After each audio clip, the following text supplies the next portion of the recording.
Halo, Assalamualaikum warahmatullahi wabarakatuh. Perkenalkan, saya Indra Melia, mahasiswi Manajemen Haji dan Umroh. Dalam kesempatan kali ini, saya akan memaparkan sedikit mengenai tata cara haji tamatu, yaitu tata cara pelaksanaan ibadah haji yang sebelumnya melaksanakan ibadah umroh terlebih dahulu.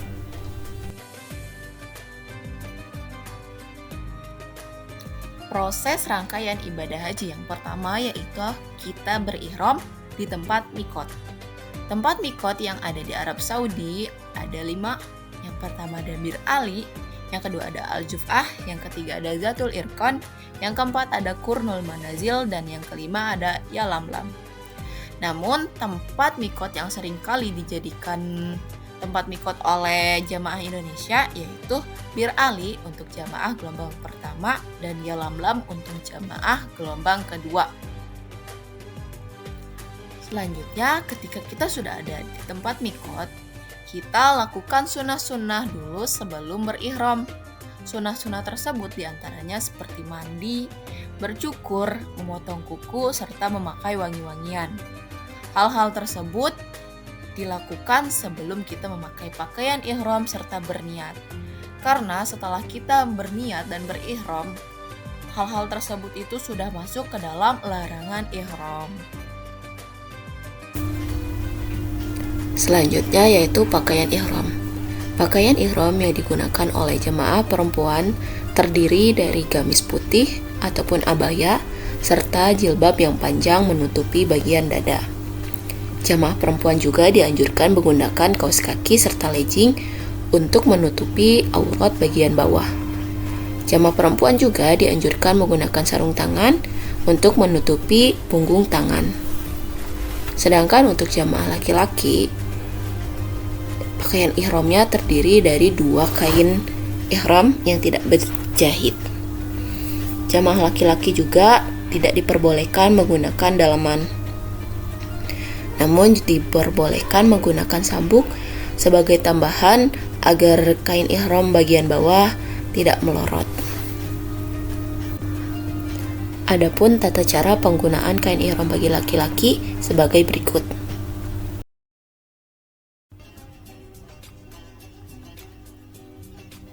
Sebelum memakai pakaian ihram, perlu diingat kita tidak boleh memakai pakaian dalam.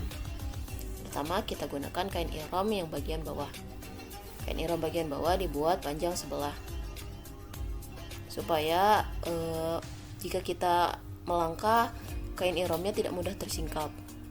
Kemudian digunakan seperti pada video, seperti memakai sarung.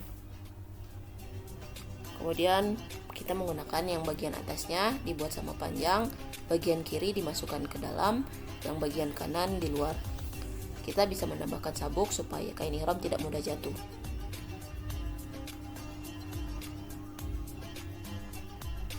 Posisi pemasangan kain ihram seperti ini memudahkan jamaah ketika sholat maupun tawaf. Ketika akan tawaf, kita bisa mengeluarkan tangan kanan supaya bahunya terlihat, dan ketika akan sholat, kita masukkan lagi.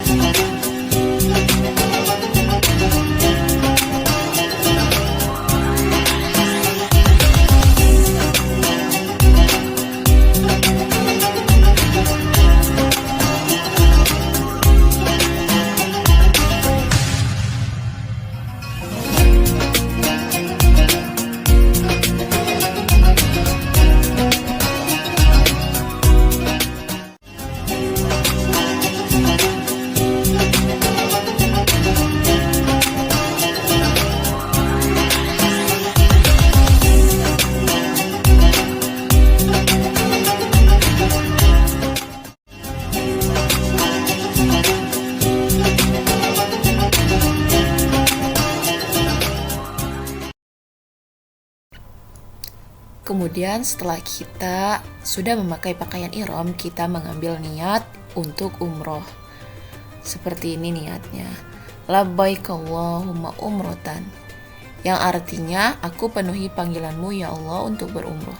Kemudian setelah kita melakukan ihram, mengambil niat untuk melaksanakan ibadah umroh, kita melakukan perjalanan menuju ke Mekah untuk melaksanakan seluruh rangkaian dari ibadah umroh. Dan selama perjalanan menuju ke Mekah, kita dianjurkan untuk membaca talbiyah, sholawat, serta doa menuju ke Mekah.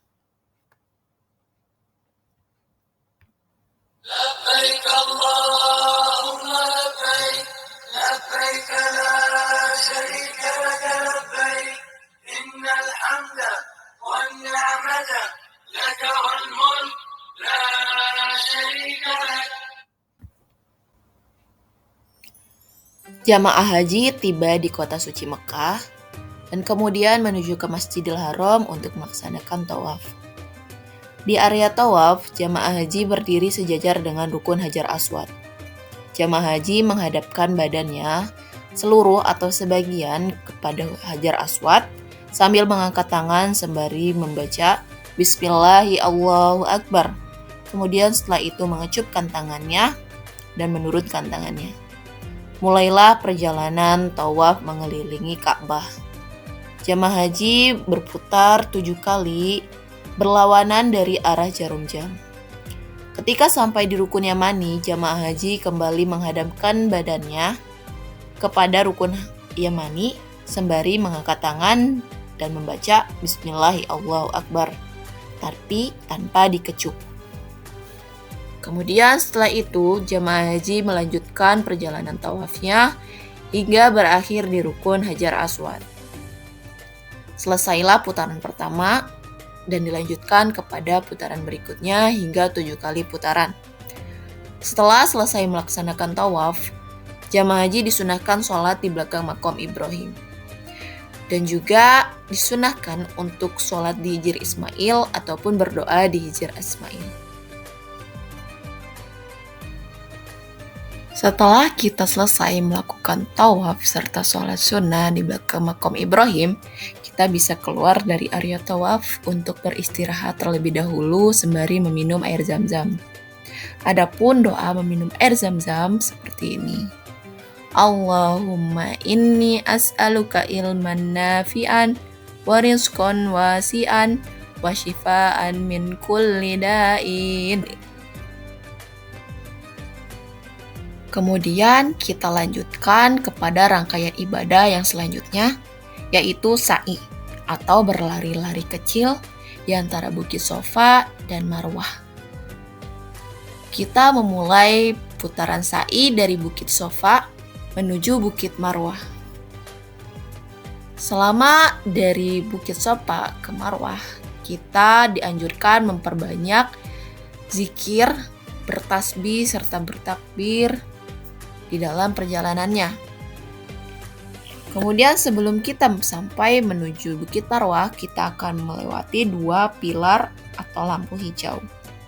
Dan ketika melewati 2 pilar tersebut, kita membaca doa Rabbighfir warham wa'fu watakarram watajawaz amma ta'lam innaka ta'lam ma la na'lam innaka antallahal a'azzul akram. Kemudian kita lanjutkan perjalanan menuju Bukit Marwah. Dan selesailah putaran pertama sa'i.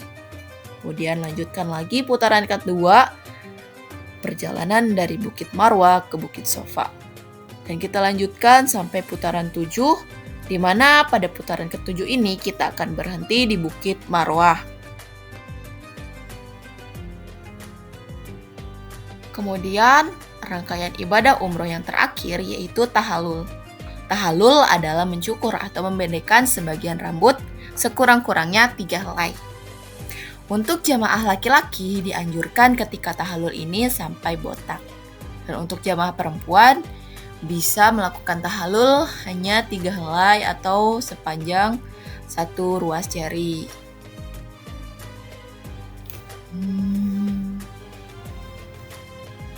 Kemudian selesailah rangkaian ibadah umroh.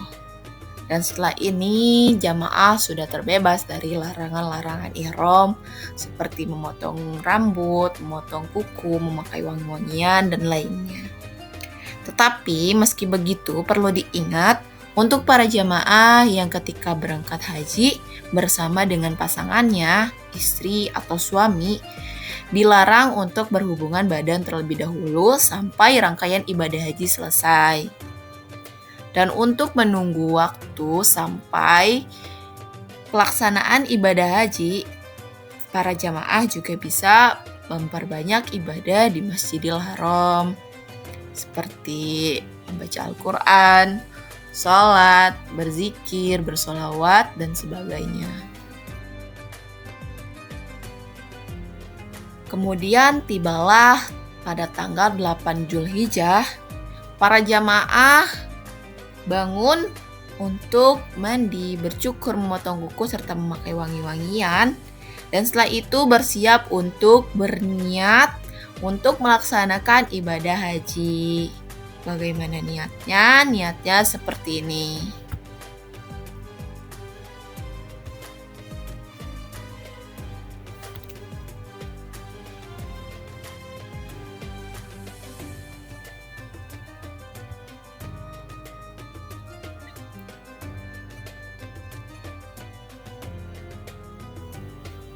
Labbaik Allahumma hajjan. Ya, artinya aku memenuhi panggilanmu ya Allah untuk berhaji.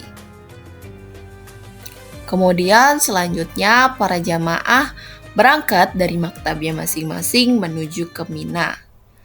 Dan selama perjalanan dari maktab menuju Mina, para jamaah juga dianjurkan untuk berzikir serta memperbanyak talbiyah.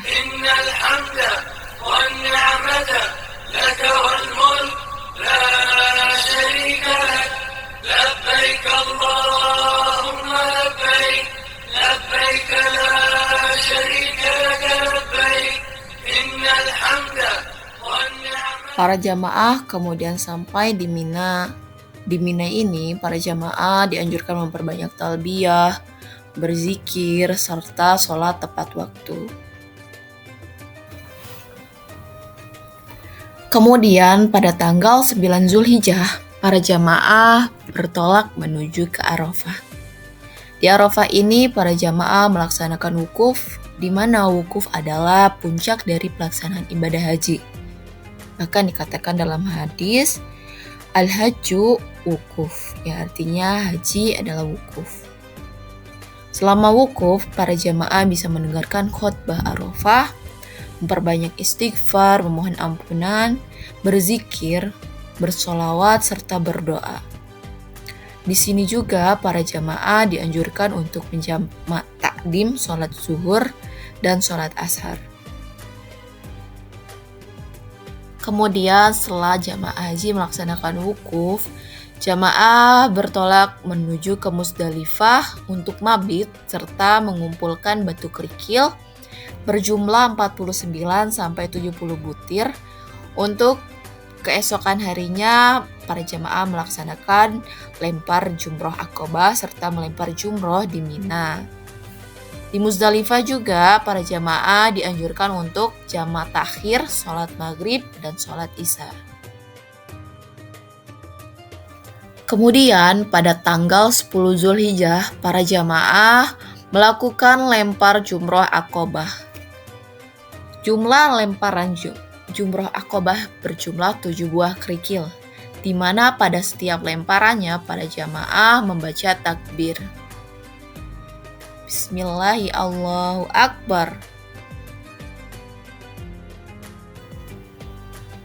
Setelah selesai melakukan lontar jumroh Aqobah, para jamaah melakukan tahallul awal, serta disunahkan untuk berkurban pada hari raya Idul Adha. Kemudian setelah itu, para jamaah berangkat menuju ke Masjidil Haram untuk melaksanakan tawaf ifadah, sya'i, dan tahallul kedua.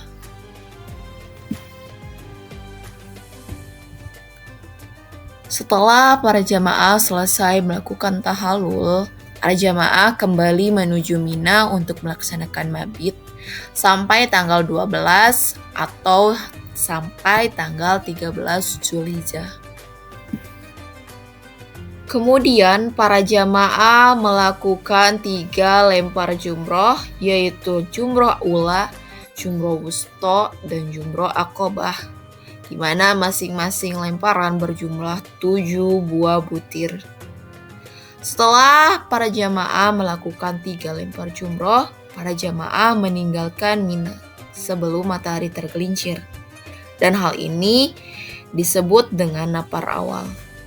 Namun apabila jamaah meninggalkan Mina tidak pada hari itu, yaitu pada keesokan harinya pada tanggal 13 Zulhijjah, maka para jamaah dikatakan mengambil nafar tsani.